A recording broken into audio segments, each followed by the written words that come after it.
Dalam bahasa Arab ni hak patut je lah. Hak patut ni, tapi kena guna masa situ. Mana tu kena tahu 4 perkara. Ilmu bahasa Arab ni iaitu yang mula-mula al-istima'. Kita kena dengar lebih banyak. Al-istima'. Istima' dan boleh juga kita apabila kita dengar, kita pasti kena faham. Dan kita dengar ni ulama sini dan banyak orang Arab ni, apabila terutama ustaz-ustaz dalam lugah Arabi ni, apabila dengar ni mudah nak dengar sekali. Orang wahai dengar Quran, orang wahai dengar Quran, dengar hadis Nabi SAW, dengar lebih banyak. Dengar, orang panggil tahu masuk dalam hidup harian kita. Dengar, terutama kita dengar Quran tu. Quran tu sepasih-pasih bahasa Arab lah. Tu ibu dia. Sebab kita belajar ni pun kita nak fahamkan Quran, nak pakai situ juga, nak klik situ juga. Tapi sebagai wasail jalan ni, kita nak pergi tu, nak faham tu, kena lalu sini. Kita kena dengar lebih banyak. Ai panggil tu al-istima'. So, yang kedua at-tahaddus. Kita atau balik media ke balik cakap. Tahaddus. Tahaddus mana tu kita pandai orang panggil tu apabila kita boleh dah pandai pula cakap. Nah, tu dia. Nak pandai cakap ni, mana tak orang hak tu belajar luar negeri lah. Golek ke tu dia boleh cakap bahasa Arab. Boleh ke dia boleh cakap bahasa Arab selepas daripada dia ada sakafah banyak daripada mufradat, daripada apa dia boleh cakap. Terutama saya nasihatlah cakap dengan bahasa fushah. Cakap dengan bahasa hak tengah. Dan jangan kita cakap dengan bahasa amiyah, bahasa tepat dia panggil. Bahasa dia panggil bahasa penbang. Tapi kita kecek dengan bahasa kelam, bahasa tengah, bahasa fushah. Sebab Quran kita ni bahasa fushah. Kita kecek, boleh kecek bahasa fushah. Kita duduk sehari-hari saat ni tu, kita mau produk orang ngaji luar negeri, orang ngaji rumah pun kalau soncai boleh nak kecek bahasa Arab. Kita payayam, kita usaha banyak mungkin kata kita hipungkan mufradat kita. Hipung produk duduk dalam kepala. Lepas tu kita payayam kecek dengan orang hak duduk sekelilingnya kita tu. Terutama saya nasihat kepada orang yang belajar luar negeri lah. Kita rajin kecek.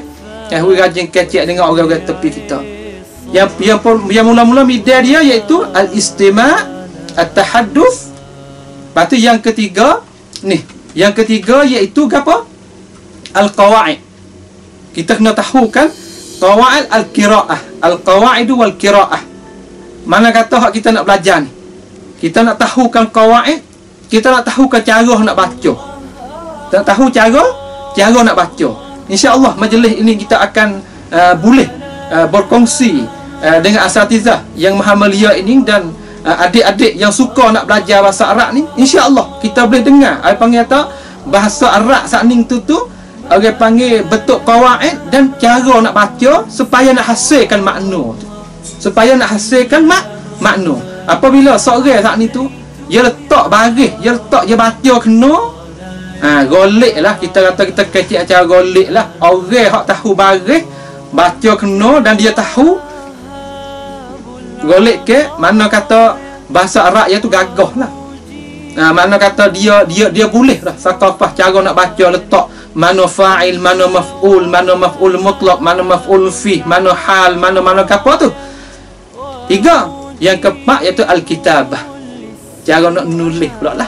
Apabila kita belajar tahu qawaid dah, tahu tak boleh cara nak baca dah, iaitu kita kena nulis pula. Ni hak nulis ni lah orang panggil kata marhalah yang akhir yang kita orang panggil kata banyak ke tu orang tak apa nak boleh mana. Orang hak boleh hak tu hawi, alhamdulillah. Alhamdulillah. Maka samarat, kita klik pada asal samarat, kesan apa yang kita apabila kita belajar ilmu bahasa Arab ni, gapo samarat dia, natijah bot sarup tu kita boleh gapo daripada kita belajar. Dia kata samarat dia kita akan boleh gapo, taqwimul lisan, nak kuatkan orang panggil lidah kita.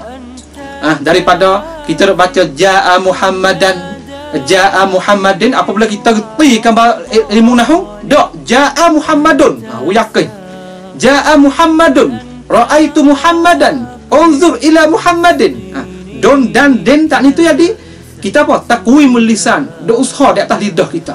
Taqwimul lisan wa tashihul khata' wal lahni fil kalam. Dan nak tashihkan daripada kita belajar ilmu nahwu tu, nak tashih iaitu daripada kita cakap salah dan kita cakap ada gelecah dalam masalah kita nak cakap. Nak tashih situ. Nak pergi ukar masalah tu. Apabila kita belajar ilmu nahwu sakning tu terutama bab tahaddus. Sahabat tu saya royak atau dalam ilmu Arab ni yang bidaya dapat. Yang pertama al-qiraah, yang pertama al-istima', yang kedua gapo? At-tahaddus, yang ketiga al-qiraah wal qawaid, yang keempat al-kitabah. Maka apabila kita belajar dah tashihul khata' wal lahn fil kalam, apabila kita belajar tu kita tatbik amaliyat mana kata di atas lidah kita tu. Hak tu nak. Tapi kena pakai lama lah. Sebagai Imam Syafi'i kata la yanalul ilma illa bi sittatin sa'umbika an tafsilha bi bayanin. Gapo? Setengah daripada gapo? Setengah daripada hak Imam Syafi'i nak ayat tenek kalau itu tuluz zaman. Suhbatul ustaz wa tuluz zaman. Kena pakai masa lah.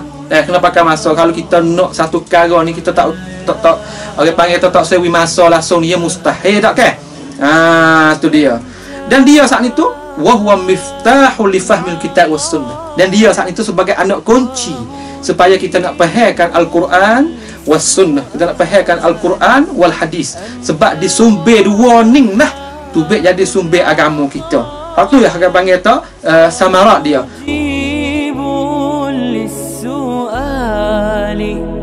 Anta rabbi anta hasbi wa muzilun lid-dhalal.